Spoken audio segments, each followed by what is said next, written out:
From the world of politics to the world of business, this is Balance of Power.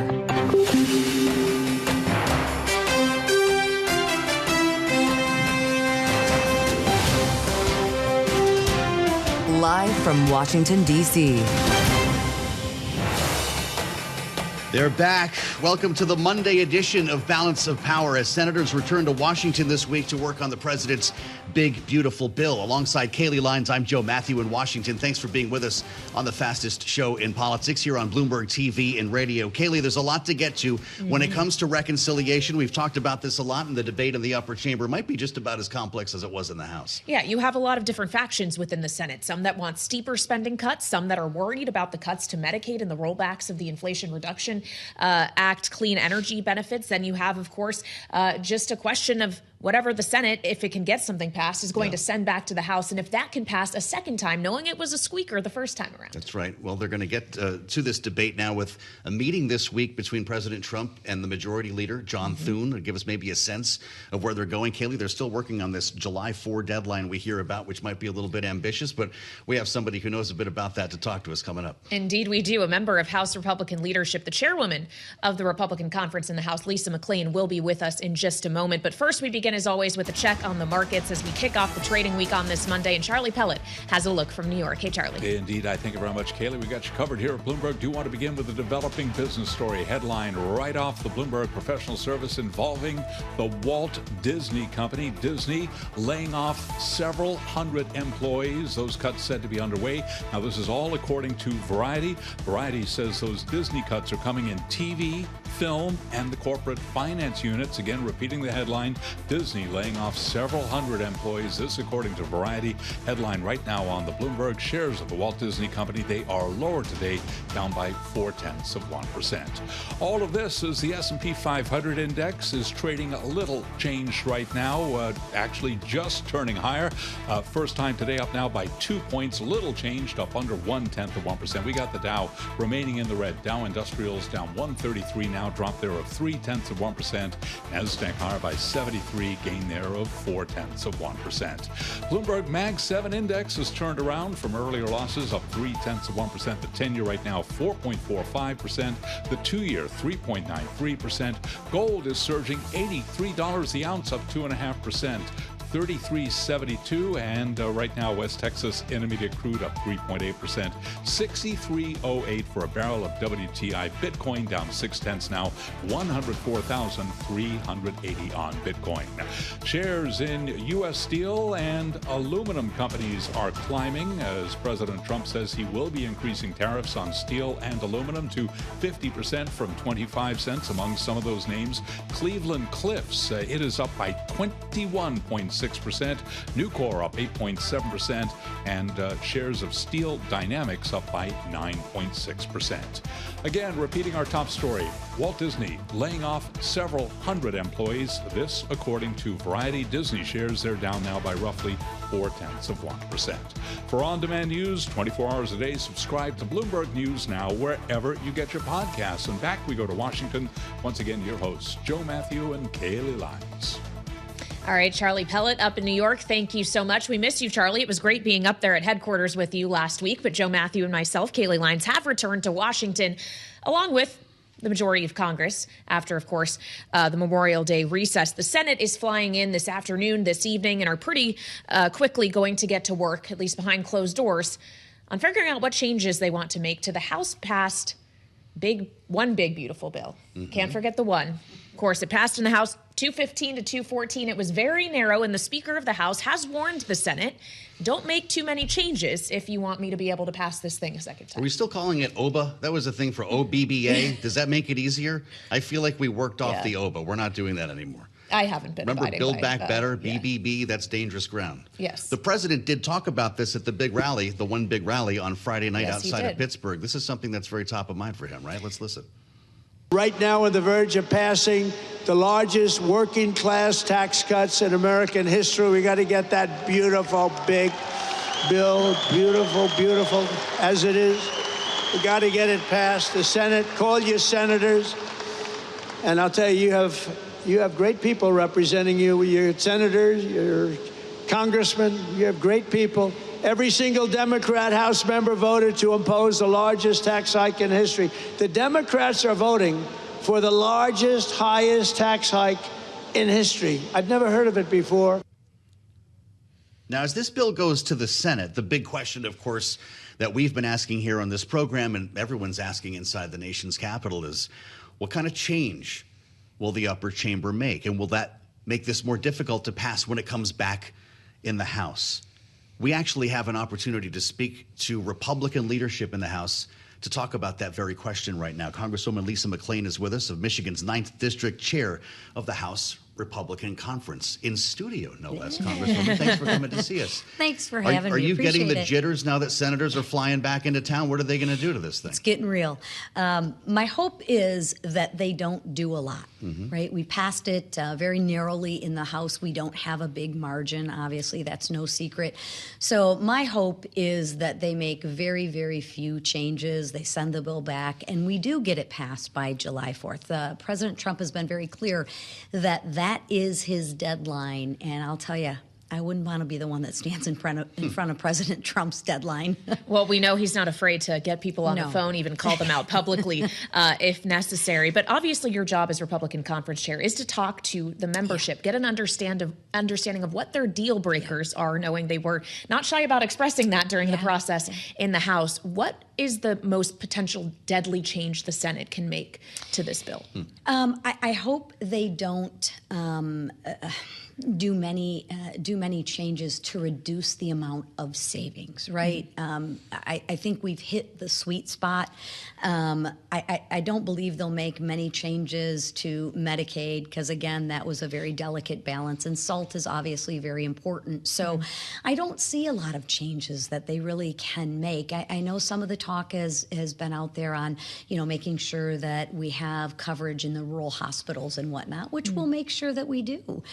The bill is pretty well crafted, and remember, we'd been working on this bill for almost 9 months, so we've had our family fights, so to speak, to get to the place that we're at right now. What if it's in fact more cutting that comes from the Senate? What do you tell Mike Grieco, who says, let's make the Trump tax cuts permanent, make the cuts even deeper? Would it pass the House when it came back? I think it would. I think it would, provided it just doesn't go too far for a lot of our members. Look, at Speaker Johnson has a very small eye of the needle that he needed to thread, and I think he threaded that perfectly, right? Some members like me that are in a ruby red districts wish we would have been able to cut more, but I understand why we didn't, and it's this balance. What I will remind everybody is we need, everyone's talking about certainty. That's why it's so critical that the Senate pass this, is it will give Americans the certainty that they've been asking for. And I'm confident they will. Well, when we consider what Americans will actually see if and when this becomes law in terms of the changes in their pocketbook, a lot of this is just an extension of the tax rates they've currently been paying. That's the point the president was making. It's avoiding a tax hike. Yes. It's not necessarily giving everyone a tax cut, though. How do you message that successfully as you look ahead to 2026?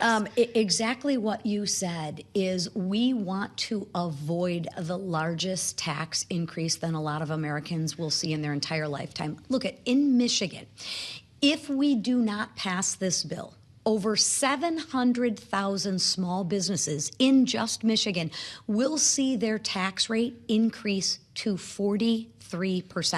That is not good for the economy. That is not good for Michiganders. So we have to make sure that we extend these tax cuts. And I will remind you, every single Democrat voted to raise the American people's taxes. We're not for that. There's a question about the debt ceiling here, of course, that's folded into this bill. Scott Bessent yesterday, the Treasury Secretary, would not be specific about the X date, suggesting that might increase the urgency and the timeline in getting this done. Is that a good strategy? Does that actually motivate lawmakers? Well, I can share with you, I believe it does motivate lawmakers. Let's put Why not say it's the 4th of August, Congresswoman? We need to get it done by then. I think we don't have the exact date, or no one can provide the exact date right now. But I do know that it's sometime in the near future. Yeah. So let's put it in the one big, beautiful bill, and let's just deal with everything so we can get on to the real business of Congress, which is the appropriations, right? we have to begin to pass our appropriations package. Well, the Senate may ultimately, if it wants to make a number of these cuts permanent or extend the duration before we have another X-state crisis on our hands, actually lift the amount of the debt ceiling hike in the package to $5 trillion from $4 trillion. Would that be problematic, or do you think that can get through? I think that will be a little bit of problematic. Any tweak or adjustment that is made in the Senate is not going to be an easy lift for us because we spent all of the time already having the internal fights and arguments and, different people representing their districts. So we really can't have a lot of changes. It is not going to be positive for the American people if we do that. It just makes everybody's job way more difficult. There's been a lot of talk about Joni Ernst's town hall experience, which we're going to get into in a little bit here. I'm just wondering what you heard from your members who went home, marched in parades, I guess in some cases held town hall meetings. What was the point of concern that they were hearing from voters? Yeah, well, I actually did a Memorial Day parade and a more event and several other events, talked to business owners, had a round table with our elected officials, et cetera, et cetera. And what I heard in my district in Michigan is a sense of optimism and hope because the people in my state look at the tariffs and the economy a little bit differently. And I say that because Michigan ranks number 3 behind California and New York in the amount of manufacturing jobs lost. So that is a horrible thing. What they see President Trump doing is bringing jobs, especially manufacturing jobs, back to their state of Michigan. So they are extremely excited and very optimistic with what's going on in the economy right now. But are you not hearing from some of those manufacturers that say lifting steel and aluminum tariffs from 25% to 50% and therefore elevating input costs is an issue? Yeah, to be fair, yes, they are, but they're giving the president some grace. They understand that tariffs are just a tool in the toolbox to level the playing field, so to speak. So what I'm hearing is there is a little bit of concern, but they do trust his decision-making on economics and economic policy because he's done it before. And in his first term, it went really well for a lot of the businesses in my community, and they're hopeful that we're going to get this economy back on track. Well, with that trepidation, is there also a conversation about pulling up the moving trucks and starting to move manufacturing supply chains? Do they say, Congresswoman, give us 6 to 9 months because we're bringing it back to Michigan? Yes. Is that how this ends? Yes, they are asking, just like they're giving the president some grace, they're asking for a little bit of grace if they're showing progress moving facilities back. Will we see that? I'm confident. I don't want to get ahead of the president, but what I can tell you about President Trump is he's been very receptive to the American worker in listening, right? There are unintended consequences when we do policy changes. He's very in tune with the American worker, and he wants to listen to what they're dealing with in the American manufacturer, and he will make changes based upon that. All right, Chairwoman, great to have you Thank with you. us in our Washington, D.C. studio. The Chairwoman of the House Republican Conference, representing Michigan's 9th District, Lisa McClain, with us on Bloomberg TV and radio, talking the One Big Beautiful Bill, but also manufacturing. And we did get some manufacturing data in the form of ISM manufacturing earlier today that has had some influence on financial markets. So let's check back in on those now quickly with Charlie Pellet up in New York. Hey, Charlie. Hi, thank you very much, Kailey. Leinz. Indeed, we have got the Dow lower, the S&P back in the green right now. Little changed, up 3 points. That's an advance of just about 0.1%. Dow Industrials down 139, though, remaining in the red, down 0.3%. NASDAQ, the composite index, up 72, up by about 0.4%. But interestingly, we do have our MAG 7 index. It right now is trading little changed, up by about 0.2%.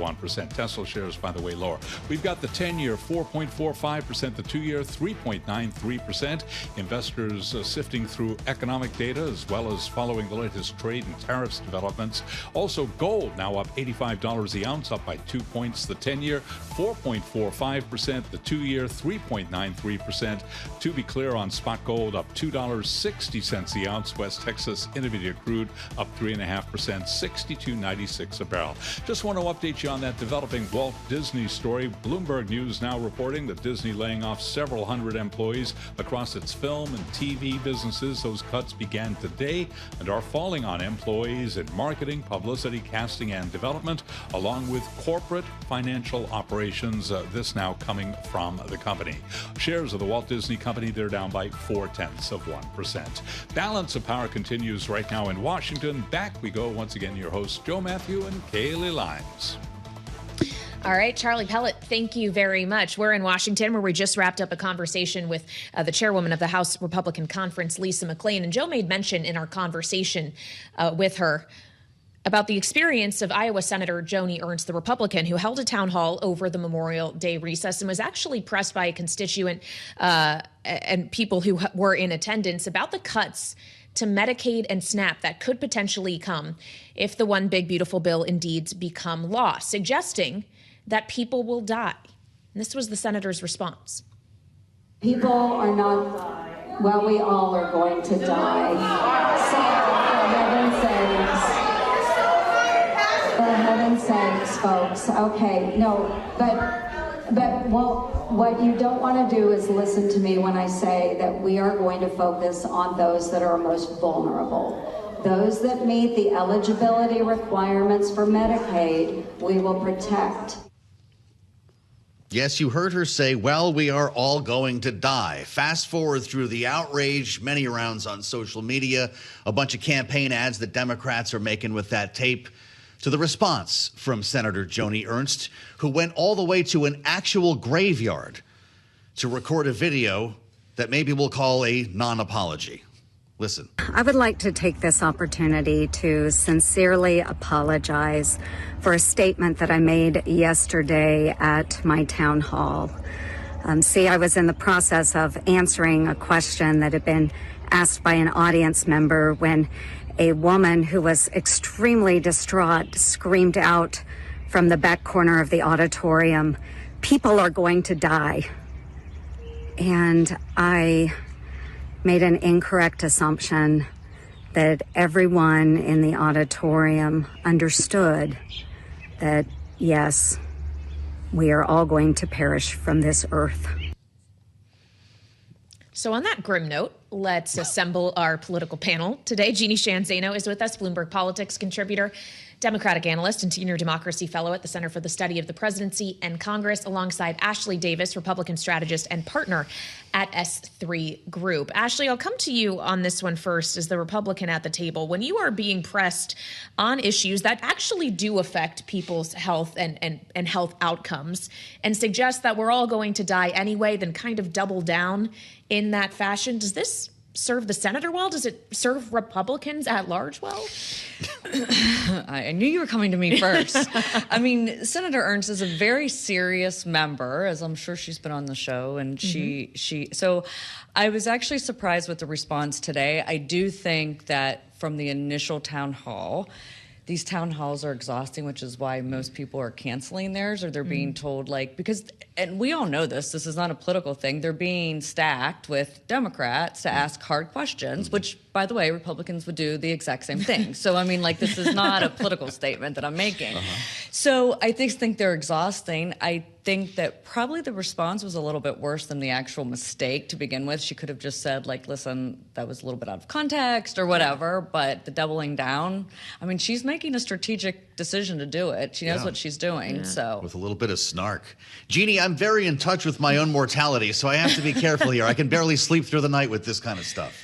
Is this actually great for Democrats? It is, and Joe, I think, she woke us all up to the fact that we're all going to die.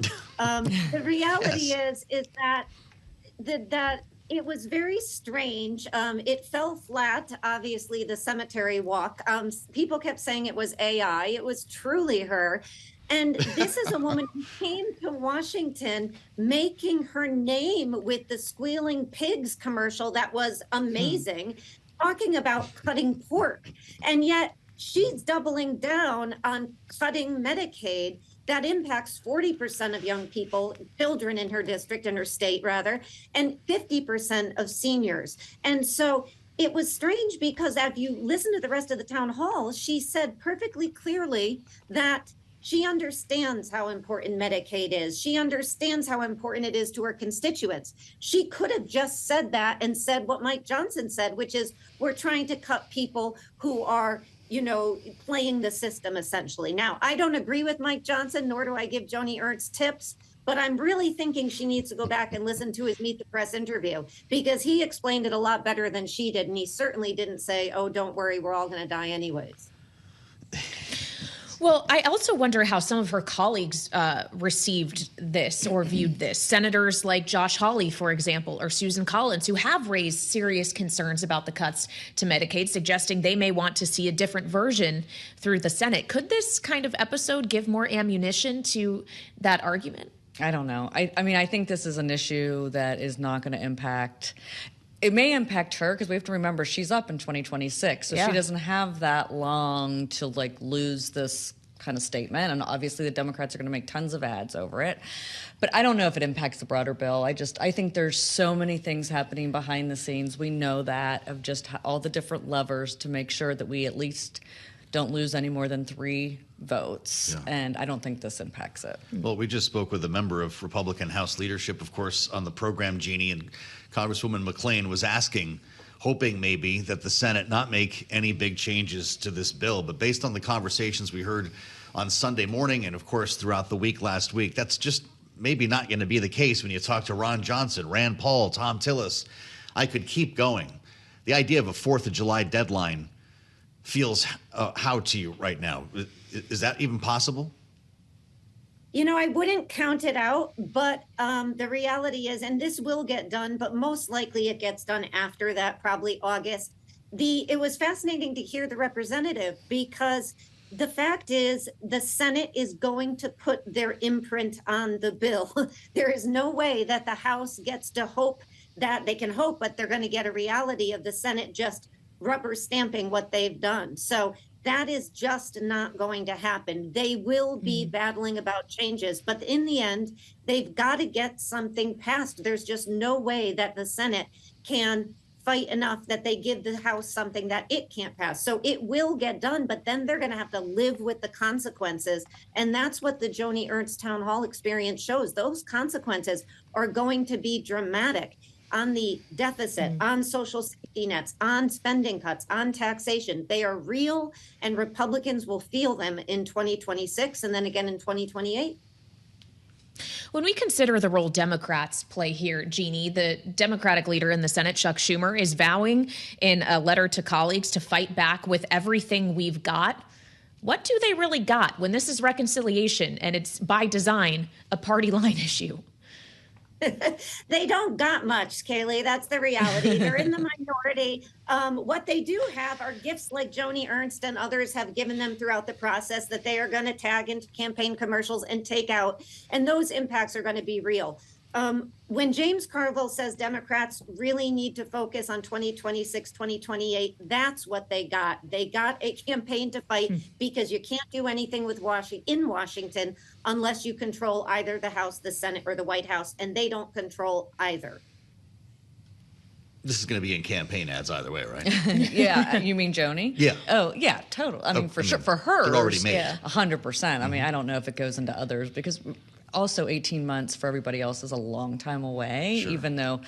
But listen, I think what I keep saying as well, just as Jeanne said, it's going to be really hard to get this done by the July 4th recess. But then I also said the exact same thing, that Speaker Johnson wasn't going to do it. Yeah, and everyone else was too, So I think there's a lot happening that we all don't know about behind the scenes. And again, as I said earlier, the senators right now are negotiating in public. They're negotiating with the press, to tell their sides of the stories. But so did the House, and then they all come together at the end. Well, when we consider that Speaker Johnson was able to meet his own deadline, he needed the helping hand of the president, who was having meetings at the White House with some of the most difficult members. Is President Trump as influential for the Senate? Can he give that same helping hand to John Thune?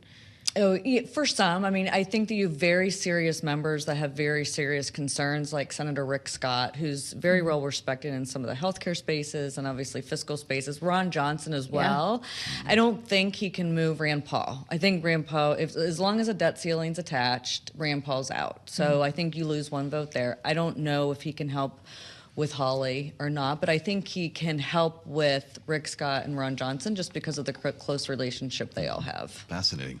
Well, I'm sure you're going to help us learn a lot over the coming days. It's great to have you with us as ever. Ashley Davis, Republican strategist, alongside Jeanne Zaino, our Democratic analyst, Bloomberg Politics contributor. Many thanks to both of you for a great conversation and a great panel as we get back to the trade on Wall Street. Charlie Pellet standing by at World Headquarters in New York with the latest on the markets. Not the most inspired session here, Charlie, is it? Indeed. We've got the S&P lower right now, down 0.5 point, but do want to begin with a number of developing stories. Breaking news right now. We've got Morgan Stanley kicking off a $5 billion debt sale for Elon Musk's XAI. Federal Reserve Bank of Chicago President Austin Goolsbee says rates can fall if trade policy is resolved. And learning about Disney's job cuts, it is firing hundreds in film and television as the industry's woes drag on. Right now, the S&P 500 index, little changed, has been meandering, swinging between gains and losses right now. Down 0.5 point. Key takeaway, little changed on the S&P. The Dow down 173, dropped there of 0.4%. We got NASDAQ up 63. For the NASDAQ Composite Index up by about 0.3%. Your 10-year at 4.45%, the 2-year 3.93%. Gold up $84 the ounce, up 2.6%, while West Texas Intermediate crude is up 3.5%, $62.93 a barrel on WTI. Jamie Dimon says his retirement from the top post at J.P. Morgan Chase is still several years away, but that decision is up to the bank's directors. That word coming in an interview on Fox Business. And Mohammed Sabri Solomon has been charged with a hate crime in a criminal complaint dated June 1st in Colorado federal court. He faces as long as 10 years in prison, but additional charges could be filed in the case. Recapping, S&P now higher by a point, little change there. And for on-demand news 24 hours a day, subscribe to Bloomberg News now wherever you get your podcast. Back we go to Washington. Yes, they're in Washington today. Once again, your hosts, Joe Mathieu and Kailey Leinz. Great seeing you guys, by the way. It was great to see you too, Charlie. We love being up in New York with you and everyone else on the team. We appreciate it. Charlie, obviously in New York, watching Wall Street. We're in Washington, watching Washington. But we have our eyes on events elsewhere as well as we consider not just domestic politics, but geopolitics too, and ongoing hot conflicts around the world, including that, of course, between Russia and Ukraine. A second round of direct talks between Russia and Ukraine was held in Turkey today, yielding, perhaps not surprisingly, no agreement on any sort of ceasefire, though there will be another exchange of prisoners. But Ukraine came to those talks having just conducted a pretty bold aerial attack inside Russia, far inside Russia. We're talking hundreds and hundreds of miles from the front lines, thanks to, according to President Vladimir Zelensky, a more than year-and-a-half-long effort to get drones inside Russian territory, deep inside, so much so that they were within striking distance of some of the most powerful components of Russia's aerial fleet, those that have been used to conduct these missile and other strikes on Ukrainian targets, including civilian targets, though there is some dispute, Joe, as to the number of aircraft that were ultimately actually hit by this drone strike. It's still incredible to see and read about. Well, yeah, you can't deny the video we're looking at here for our listeners on Bloomberg Radio. It's a shot from a drone showing these massive Russian bombers burning while they're still on the ground, having been attacked by these suicide drones. Really remarkable stuff then. These spies, to your point, they worked for months.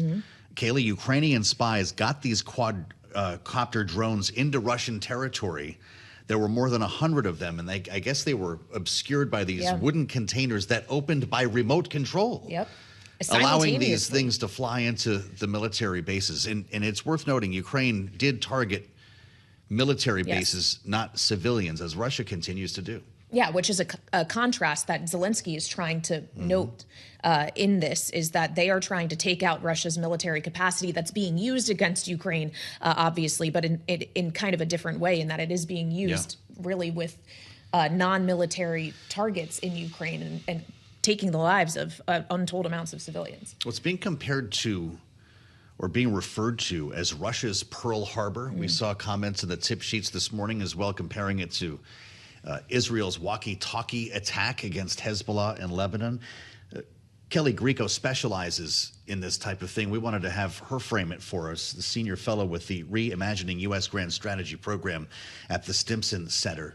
Kelly, it's great to have you back with us here on Bloomberg TV and radio. How would you describe this breakthrough by Ukraine? Well, first, thank you for having me. And I would say, this attack clearly was timed for these negotiations in Istanbul.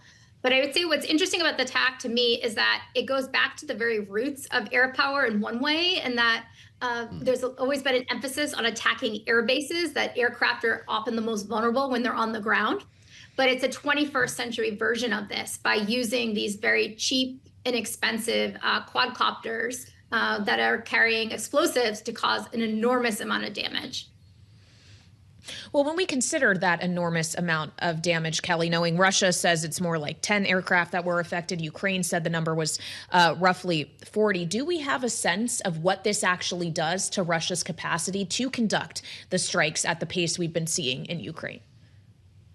Yes. So I don't feel like we really have very good numbers right now in open source because we want to see these things verified. But what I would say is that this doesn't necessarily going to restrict, I think in a very significant way, Russia's ability to conduct strikes on Ukraine. In fact, many of these aircraft, I suspect, were probably further back and are not being used in these kinds of operations, though they might be rotated forward at times to bases closer to Ukraine.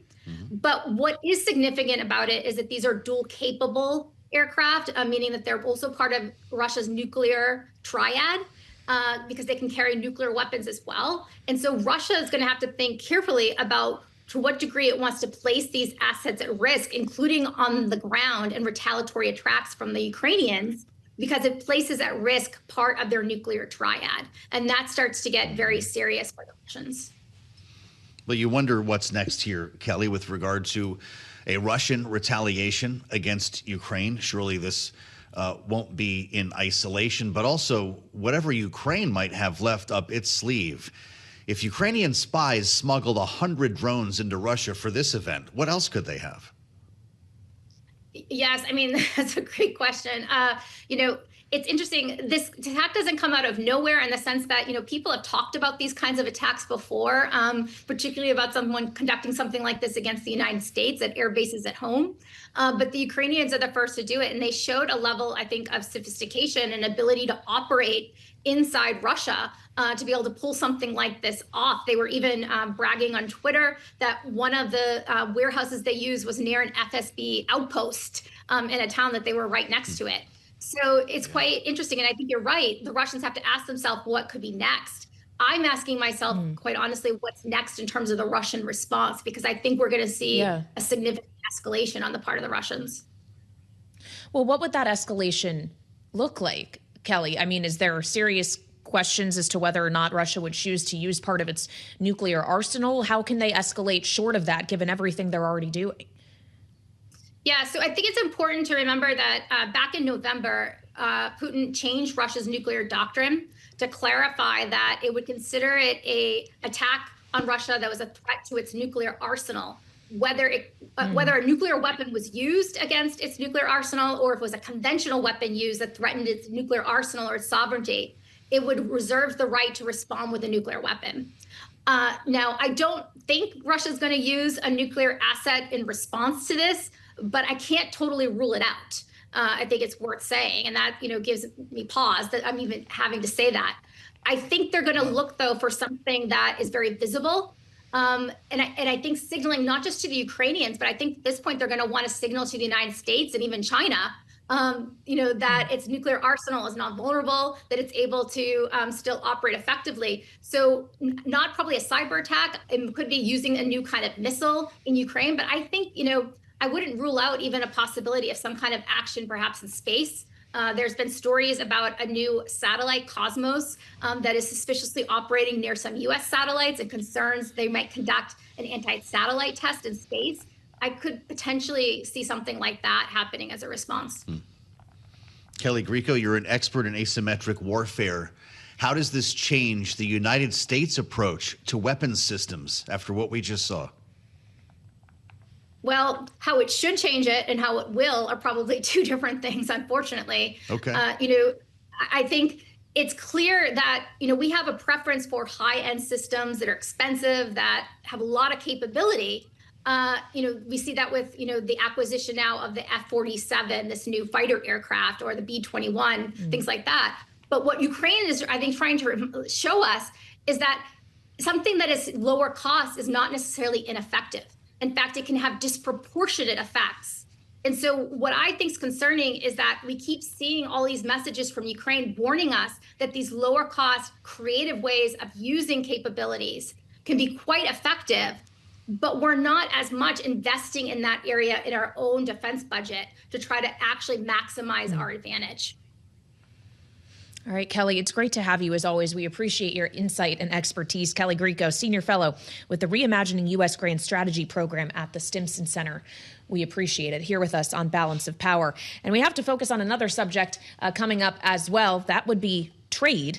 As President Trump on Friday, of course, announced the escalation of steel tariffs from 25% to 50%, but also after having accused China of violating the trade pact that was struck in Geneva, China is now saying, back at you, United States of America. It just speaks to the kind of weekend we had. That we haven't mentioned tariffs yet. That's how we ended last week with this announcement outside of Pittsburgh from President Trump.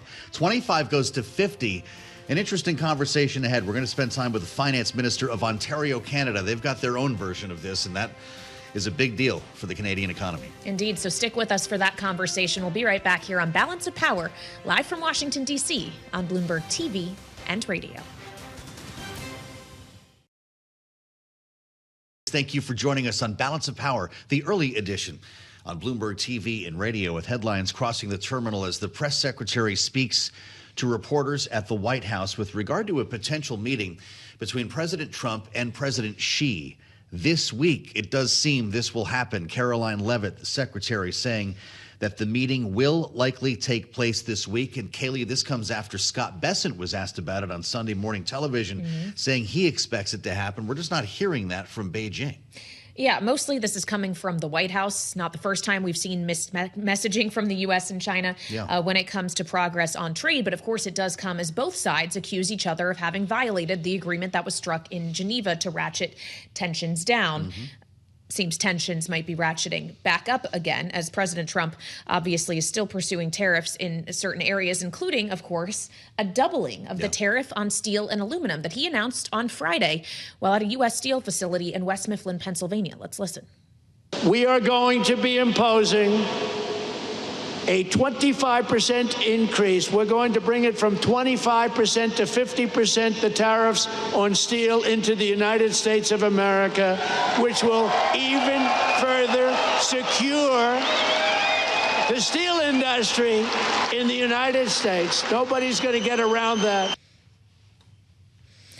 But let's talk about the economic impact that could ultimately have and turn to Michael McKee, Bloomberg International Economics and Policy Correspondent, here with us on Balance of Power. Mike, when we consider for an American manufacturer dealing with these components and potentially with higher input costs, what is the difference between a 25% tariff they were already dealing with and it doubling to 50%? Well, it's sort of like, what's the difference between being electrocuted or run over by a car? Either way, the companies are going to be in big trouble. And the only people who will benefit are perhaps the people at the U.S. steel companies who can raise prices, and it will probably be help them strengthen their business somewhat. But the problem with these sorts of things is that the downstream industries that use the products that are being protected end up having job losses and losing money.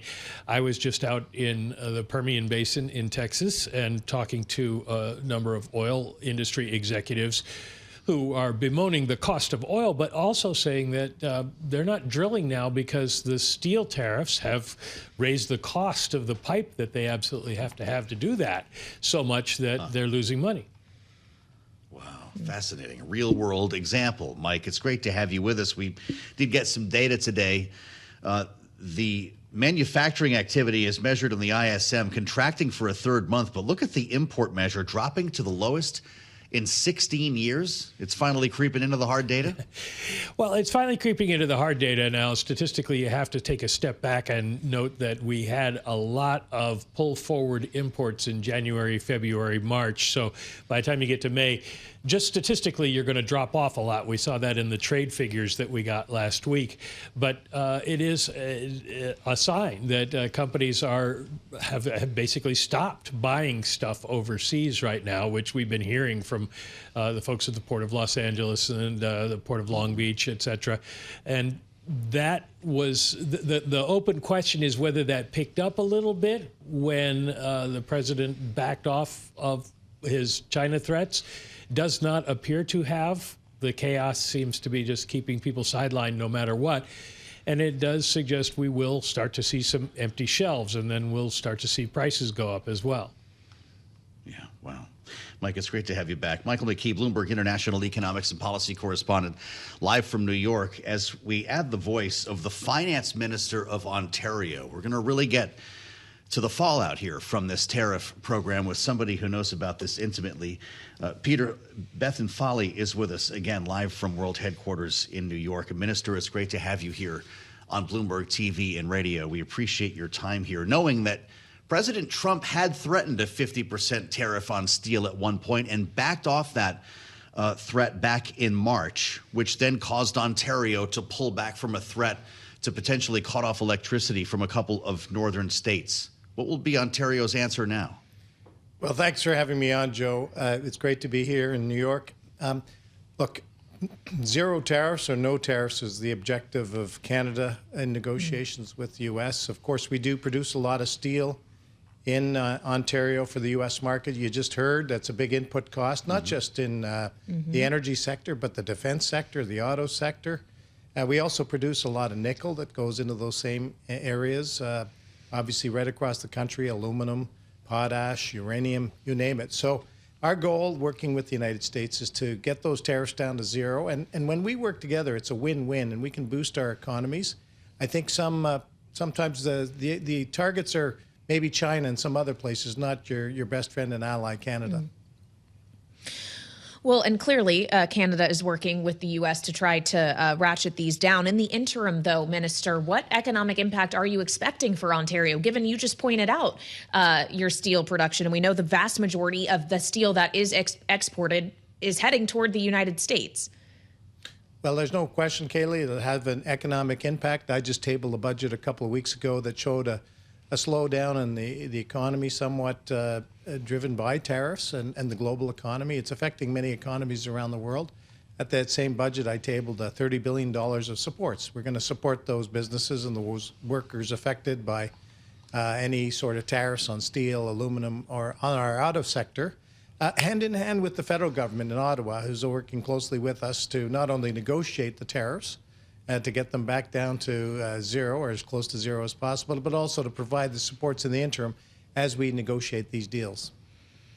Well, of course, the door swings both ways, Minister, and pretty remarkable to read that custom import duties in Canada rose 39% in the last quarter due to proceeds from retaliatory tariffs that are now rolling in to your coffers. So is this tariff thing actually working out pretty well? No, it's a lose-lose. Look, we don't want to do retaliatory tariffs. No one wins, as you heard previously and others say. Costs go up, prices go up. It's not good for workers in the U.S. It's not good for workers in Canada. So the best deal is where we work together to land not only lower tariffs so we can trade. We have a great relationship with the U.S. We love Americans. But we win when we're stronger together. And that's not just in the areas I mentioned, but in areas like energy or right across the country. It could be in areas of manufacturing. It could be areas of critical minerals, of which we have a lot that come out otherwise from China and other places in the world. So these are the types of things we want to work on with our United States friends and have deals that are long-term. Minister, you mentioned a minute ago the budget that you put out. When we consider your budget deficit, which I believe is the largest in more than a decade, how much wiggle room does that give you to provide financial assistance to the steel industry or any other segment of the Ontario economy that is negatively affected by these tariffs? How much runway ability do you have to do that sustainably? We have a lot of runway. We just got upgraded by Standard & Poor's. We got upgraded by DBRS. We're on stable with Moody's. So we're doing okay on the fiscal side. I mean, a $10 billion increase in our deficit against a $1.2 trillion economy. We can absorb that quite handily. We have a path to balance, so we're one of the few jurisdictions that are balancing their books within 2 years. So I think we've got the fiscal firepower, but at the end of the day, we don't want these tariffs. We want to have a win-win with the United States, and where workers win on both sides of the border, and that we continue to have the great relationship that we historically have had with the United States. Minister Bethlenfalvy, our viewers and listeners should know that you were a businessman and, in fact, know a lot about the markets. As a chief investment officer for CST Consultants, you spent time at Manulife Financial and at TD Securities. And I'm wondering what your view of the market reaction to all of this is at the moment. We've clawed our way back to essentially where we were before the so-called Liberation Day. Is the market whistling past the graveyard? How do you see it? Well, first off, you're right. I worked here in New York for 15 years and spent a lot of time in the U.S. My wife is American, so I know a few things about the United States. Look, I think that we're not whistling Dixie. This is serious stuff, but we have a lot more strengths together than we do apart. One of the things that we're doing in Canada, I should point out, is we have free trade agreements with the G7, just every country in the G7, but we don't have complete free trade in Canada. So we're working on, this is giving us an opportunity to kind of, a little bit of a wake-up call to say, hey, we got to have free trade in Canada. That could unleash up to $200 billion of economic strength in the GDP. So we think that we have a lot of opportunities. The capital markets are very strong for Canada, for our province, for our bonds and so forth. So we're in a good position, but we're very much looking not just the short term, Joe, but also the long term, because I like to think about the long term and what we can do better together. Well, as you discuss the long term and the other trade agreements that you have with partners, say, in the G7 or elsewhere, is it time for Ontario, for Canada, to look at other trading relationships and maybe orient themselves more toward that, diversifying away from the U.S. and reliance on this market in particular? Well, we're doing that, Kailey, for sure, but that's just prudent business. You always diversify your relationships and your customers, but by force of nature and geography, we are going to be very close allies and economic partners with the United States. I think renegotiating the trade agreement longer term, which is coming up next year, is going to be critically important. And again, we have all the critical minerals that the U.S. needs for their auto sector, the defense sector, for the energy sector, and we are a reliable partner in Ontario and in Canada. So we want to work together, strike long-term deals that are in the interests of both countries. I know that we've done it before and we'll do it again. And I think that's everybody wants the economic strength of both countries because around the world in this sea of instability, Canada and the U.S. are a sea of stability. Mm-hmm. We hear a lot on this program from a lot of Republican strategists and analysts. Pay no attention. This is a negotiating tactic. The president doesn't actually want to have tariffs. And months down the road, Minister, we won't have any. From your perch on the other side of the border here, from Ontario, does that ring true? Or are you proving that wrong?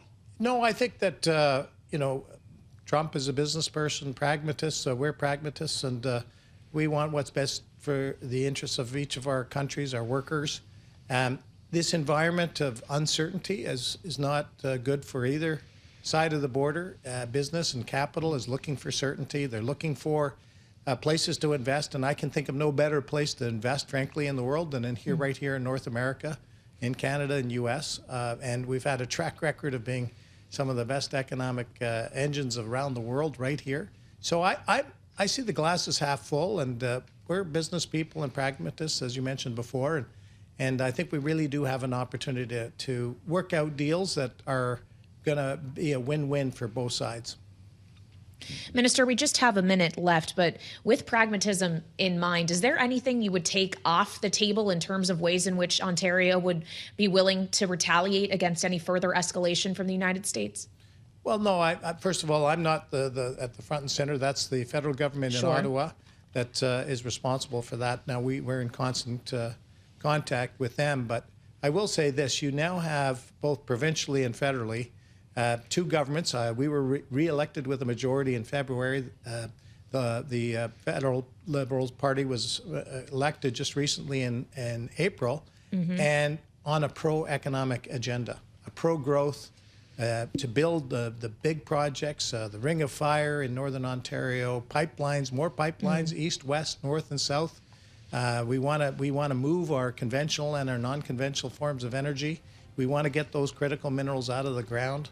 We want to build infrastructure and transportation. So when you have a federal government and a provincial government rowing in the same direction, you have a better shot of hitting that target. All right, Minister, great to have you here on Balance of Power. Peter Bethlenfalvy, Finance Minister of Ontario, Canada, here with us on the earlier edition. We'll see you again at 5 p.m. Eastern right here on Bloomberg TV and radio. Make sure to subscribe to the Balance of Power podcast. Go to Spotify or Apple, whatever podcast platform you like, and subscribe to hear our full conversation with the Finance Minister of Ontario, Canada, anytime at Bloomberg.com.